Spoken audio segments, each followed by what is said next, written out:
about one of you guys in the back there? Okay, Scott, how many people actually remember that you were in Gundam F91? And Kirby, have you ever received a Baroku plush from a fan? I didn't remember that I was in Gundam F91. Would you like a Baroku plush? I saw that coming. I have received one from a fan. You have received one? I have. To be honest, thank you. But I actually have 3. Because you don't have like Back here in the, are you in white? Yeah, you have white. Yeah, white. his egg What? So what? About time it has Sex action. This action doesn't really exist.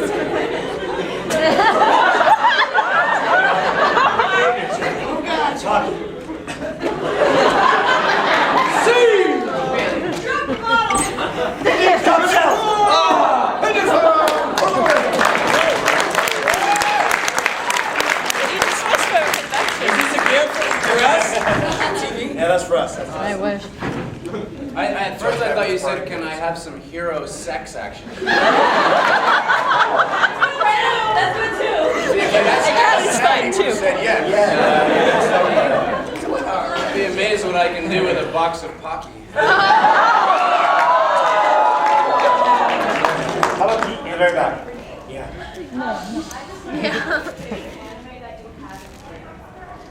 Favorite anime that we haven't We haven't played. We There's a haven't been movie. in? There was a movie I saw called Appleseed that I thought was really cool. And the creator said he wanted me to star in it, so I think that would be really great. I'm a pretty huge Hayao Miyazaki fan, so I love Howl's Moving Castle. That was one of his. And believe it or not, because I've got 3 kids, I don't know how many times we've seen Totoro. We got plushies all over the house, so his work is amazing. Those films. Yeah. The first anime show that I ever saw was a little movie you may have heard of called Akira. And I was not in it. That would have been pretty cool. Where'd you get that? Dealer's room. Have any more? $25. No way. Oh, I've got to get one. Limited edition jingle. That's awesome. There's a question down there. Tell me where. There's anime that I'm not in. I have a question that's kind of for all of you guys. I've been hearing a lot about that swine flu that's been going around. I was wondering, do you guys worry about getting sick at anime conventions now? You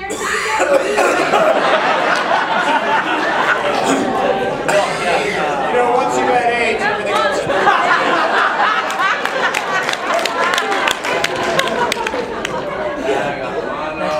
That's AIDS here.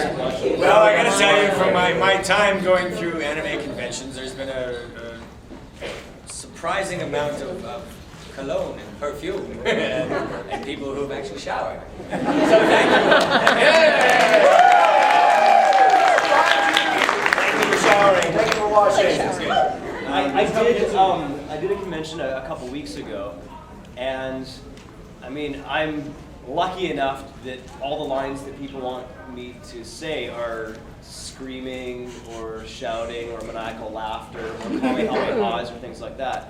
So I came back and had a studio session the very next morning, and it was a rough session because my voice was trash from talking all weekend. So it's not, for me, it's not the sickness so much. It's basically just really stretching the limits of your voice and then having to work and fit back into the regular routine after a weekend of this party. It's sometimes a bit of a tough transition. You go back there. In the pink hat, you've been stretching away back there. Yeah. Have you guys ever made a bet and lost? And what do you have to do? Told you she was going to ask that payout.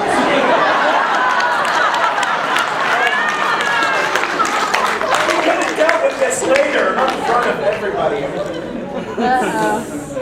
A bet and lost, and what did we have to pay? I don't think of it.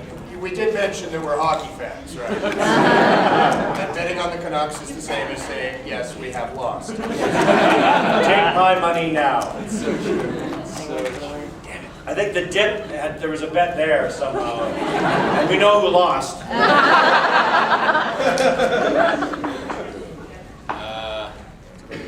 And gambling, know your limit, play with it. How about over here? Oh, thank you.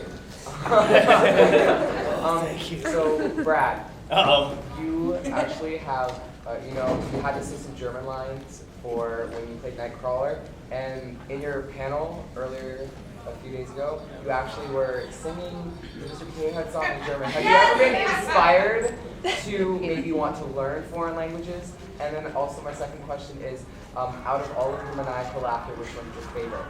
And you better have a good answer. First question, merci. Je parle un peu français, mais je ne comprends pas.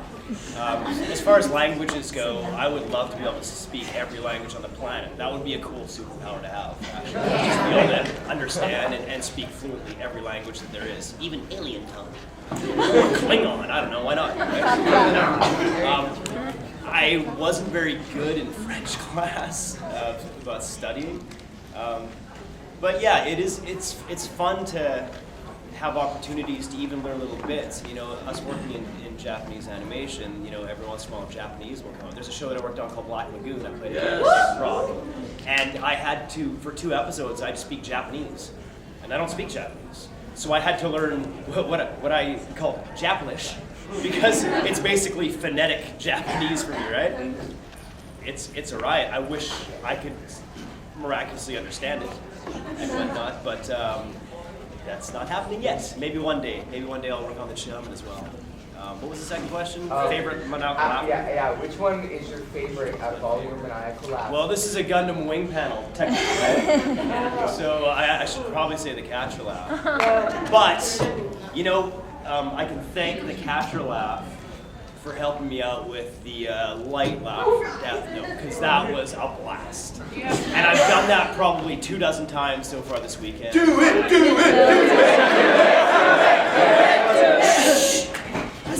Hasn't everybody heard me do that?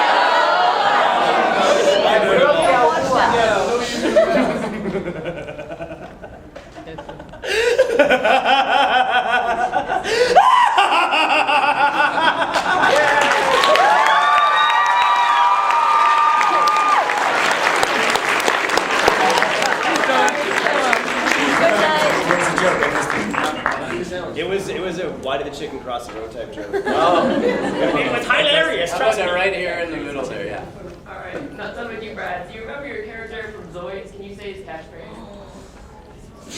I'm a man destined to be king. That was Harry Cavill. Question for you: did you ever see the series Zoids Fusers? Yeah. Really? Yes. Wow, that's the first time I've actually heard a couple of yeses. Because I played Harry Champ in Zoids, and then I played a character named RD in Zoids Fusers. And I thought that was a series that nobody ever saw. I don't know what happened. We finished it, and then it just whoop, whoop. And I actually got to pilot the Liger Zero in that one, right? Phoenix here, that hand's been up a while. Uh-oh. Yes. Earlier in the news room, shout out to in Piccolo's voice, you do something similar except scream out dodge. Why dodge? Someday I'll understand. The world will be a better place. Dragon Ball Z abridged. YouTube. Oh. Where did you do that special beat? Kill! Why, thank you. Well, this is so beautiful. Look, somebody gave me the clothes off their back. I was gonna my phone, but it's attached to the dress. And you have to Take the dress off. Oh. I'll be glad to let you do it. I'm here for valet party. No. No, the green one. The green dog!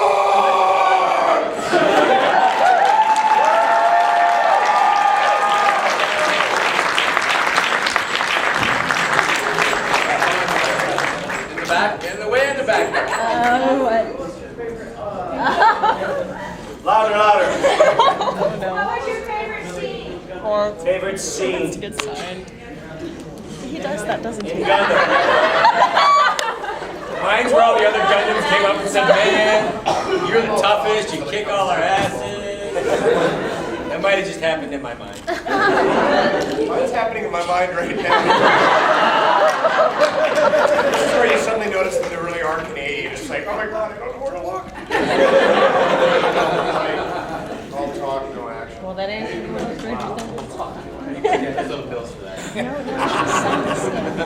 Let's go, let's see, who is not, yeah, right there with the pink shirt. Nice pink shirt. It's an amazing pink shirt. Don't let these guys. So I wanted to ask, have you guys done like any commercial voiceover work? If so, what is either the strangest or the one that you remember the most? Commercial voiceover work, like for radio spots, things like that? Radio spots, television, No things TV? like that. I know one that I remember the most. It's quite memorable. Kirby Morrow, regional voice of Toyota. Canada. Incredible. Kirby leaves the country, so they had to find a new voice for Toyota. I filled it. Swaile, regional voice of Toyota. Toyota, make things better, right? And apparently I was just keeping the seat warm. Kirby comes back into town, Kirby's back on the job, Brad's out of work. And the funny thing about that is when I was doing that campaign, I did it for just over a year, I guess. I was driving a Chrysler. Now that Kirby's back on Also funny because I did the voice for almost 6 years, and Toyota sales went up and up and up and up and up, and then we kind of hit this whole economical thing. And when I was gone, sales went down and down and down and down. So they're pinning that on me? Yeah. I have power beyond the wildest imagination. They're like, oh, You heard it here first. Brad Swaile caused the economic meltdown.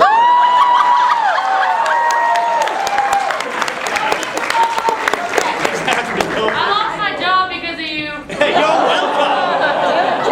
Oh, wow. no time for anime. We will be available for autographs. Like 6 years, every time you saw an ad, it was just, Oh, we have time for no more questions. That would be What's our time? It's like 3 now, but it's like everybody shout out the question at once. Go. No. How about 3 more? 42. Thank you. What is the life, the universe, and everything? Hold on. We'll take three more questions. You standing up there. Wait. You first. Then over here, number 2. And then number 3 will be back there in the black. So, number 1.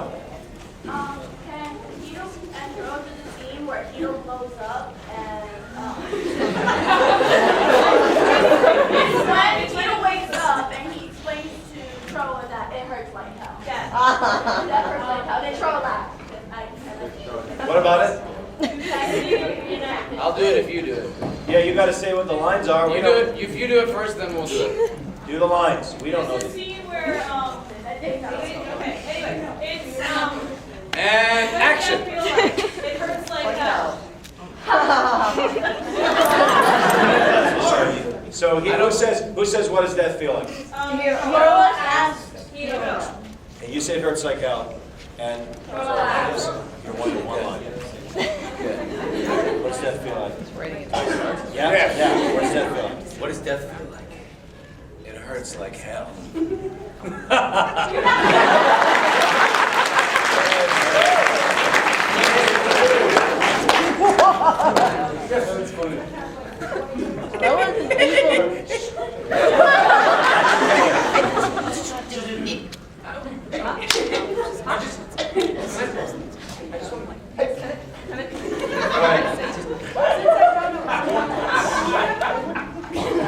Want a hug? Okay, great.